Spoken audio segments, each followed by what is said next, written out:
moi c'est Sven Pamphile, 22 ans, j'habite à la Plaine Saint-Paul. Ça fait bientôt 10 ans que je roule en compétition. J'ai commencé par la base de mon frère, qui lui ça fait un petit peu plus d'années, qui est juste là. Bonjour, je m'appelle Kevin Pamphile, le grand frère de Sven bien sûr. Je fais du vélo depuis 2005. Depuis 2005, j'ai commencé à compétition en 2005. Depuis, j'ai roulé toutes les années jusqu'à maintenant. Des moins bien, des mieux, avec des blessures qui vont avec. En ce moment, je suis retourné au chômage. Sinon, ça, je suis plus dans le petit commercial, vendeur.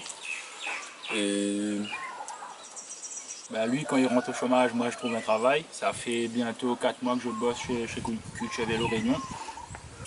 C'est un plaisir de bosser dans un magasin de vélo quand on fait du vélo. J'espère que mon frère pourra me rejoindre dans la même situation. Au moins, bosser entre frères, ça va être plus drôle. Beaucoup qui disent sport mécanique, moto, rallye, même jeux vidéo. Surtout jeux vidéo. Il y a pas mal de choses quand même. Tout ce qui dit sport mécanique en général. Jeux vidéo qu'on a à la maison et voilà. Maintenant avec le boulot c'est un peu plus difficile vu que je termine à 17 ou 18 heures.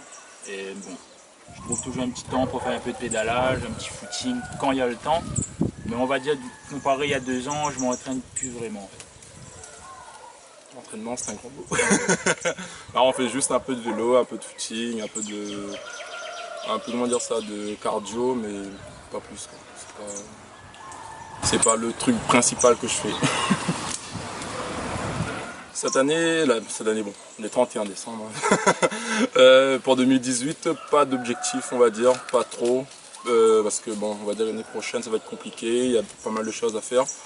Donc le vélo, on va le faire, mais pas comme 2017. En tout cas, on espère faire une Coupe de France et le championnat de France en 2018, si tout se passe bien. Moi, mon objectif pour 2018, c'est toujours le même depuis, disons bientôt 10 ans, c'est-à-dire prendre du plaisir, m'amuser, faire du spectacle pour le public. Et quand même un peu de résultats, mais plus le spectacle et l'amusement. Moi, comme je dis, ça a commencé par mon frère. Il était dedans, il était en sport collectif avant, il n'aimait pas parce qu'il y avait pas, quand il y avait un résultat, c'était pas pour lui mais pour le club, ça le faisait chier. Donc il a dit bon, je vais essayer la descente et il est parti voir la méga avalanche de Saint-Leu en 2004, si je ne me trompe pas. Ça l'a motivé, il a acheté son premier vélo, ça a commencé comme ça et moi, je trouvais ça que c'était bien aussi. Je dis bon, pourquoi pas essayer, mais comme j'étais trop petit, il n'y avait pas de vélo à ma taille. Donc j'ai commencé en 2007 et là la descente c'est parti. Jusqu'à maintenant ça s'arrête pas. Parce que c'est bien, il y a des sensations que pas tout le monde peut avoir. On va dire qu'il faut comprendre les choses comme elle est, à sauter, descendre dans les roches, à quelle vitesse. Il n'y a pas tout le monde qui peut ressentir ça, donc du coup voilà, c'est ça qui fait ce sport qui est top. Pour moi un descendeur c'est une personne qui peut déjà développer tout seul, il peut s'adapter à toute piste, il a des capacités à voir des trajectoires que même un autre descendeur ne peut pas voir peut-être. Après c'est surtout qu'il doit surtout rester fort en cas de blessure, des trucs comme ça. S'il se blesse, il faut qu'il arrive à revenir aussi fort après sa blessure. Avoir un gros mental surtout dans ce sport. Il dit repris tout, mais après c'est vrai, c'est quelqu'un, comme il dit, il est fort dans le mental, revenir de blessure. Savoir s'entraîner surtout, bien préparer ses week-ends de course. Faut qu'il soit un athlète, quoi. Pour moi, je vais dire moi. Oui, il y a Bazar, après il y a moi. Il y a Bazar encore. Et il y a moi aussi. Parce que l'année prochaine, c'est sûr que je ne fais pas toutes les courses, donc voilà. Moi je veux dire c'est moi quand même, parce que l'année prochaine je vais vraiment prendre du plaisir, pas rouler au maximum, comme on va dire il y a 2 ans. À un moment, il faut savoir couper un peu la tension dans le sport parce que là, ça fait vraiment 10 ans que je roule. 10 ans, on va dire que tous les week-ends, je suis sur un vélo. Là, on va dire 2018, on va laisser un petit peu, calmer un peu le rythme. Mais bon, je ne vais pas dire que je ne vais pas rouler non plus. Je suis un peu un mauvais perdant, donc oui, mais autant rouler quand même. Si nous payons un billet pour aller rouler, faut rouler. De l'autre côté de la mer, on va se préparer pour faire mieux que l'année dernière et les années passées. Surtout l'année dernière avec la blessure, oui, ça aide pas. J'ai mis une petite pièce sur Loïc Martin, le petit minime. Ouais. Sauf le petit minime qui est grand. Ouais. Il y a Loïc Martin. Le petit Abella aussi, s'il prend un petit coup de croissance, je pense qu'il peut bien faire l'année prochaine. Peut-être le 11, je sais pas.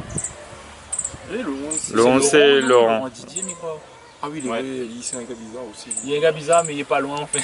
Oui, il ne comprend pas. De pilote qui peut arriver dans le top 10 parce que ça évolue vraiment bien. Mais on va miser sur la jeunesse, je mise quand même sur Lake Martin parce qu'il n'est pas très loin. Donc je pense qu'il va passer en cadet, je pense que ça va. Et là, il reste en minime. Bah, on mise quand même, il va rester en minime, mais il va progresser, donc je reste sur Loïc. Giovanni Mayo, Gasbike. Lui, il a pris une licence pour l'année prochaine, c'est sûr. Donc je pense que s'il n'y a pas de problème, il sera dans le top 10 sans souci. On va dire, Notre papa. Mon papa est là. Non, mais on va dire que voilà, il nous aide bien pour les courses, les entraînements, tout ça. Ils sacrifient leur dimanche, leur week-end, donc voilà, c'est notre sponsor. S'il n'était pas là, on va dire qu'on ne roulait pas sur de beaux vélos comme ça. On n'aurait pas autant de matériel. Même si maintenant, vu qu'on a grandi, on paye quand même, mais papa est toujours là et papa nous dit quand même de prendre surtout du plaisir avant de rouler, pas rouler que pour la gagne parce qu'après le plaisir sera plus là et blessé. Entre les blessures et rouler vraiment comme une obligation, c'est pas top et même lui va comprendre, il va nous dire d'arrêter. Donc merci papa. Merci mon papa, elle est là. Ça c'est la grosse question piège. Complémentaire. Très très grosse question. Techniquement, il a un ton au-dessus. Physiquement, en ce moment, un petit peu plus. On est complémentaires en fait. C'est pour ça que nous sommes toujours un devant l'autre. Donc, on fait une fusion pour avoir le personnage parfait. Voilà, pour être un Bruni, il faut faire la fusion. On est toujours là pour mettre notre grain de sel comme ça. Donc voilà, on va dire qu'on n'est pas dépassé, mais on ne se laisse pas marcher sur les pieds.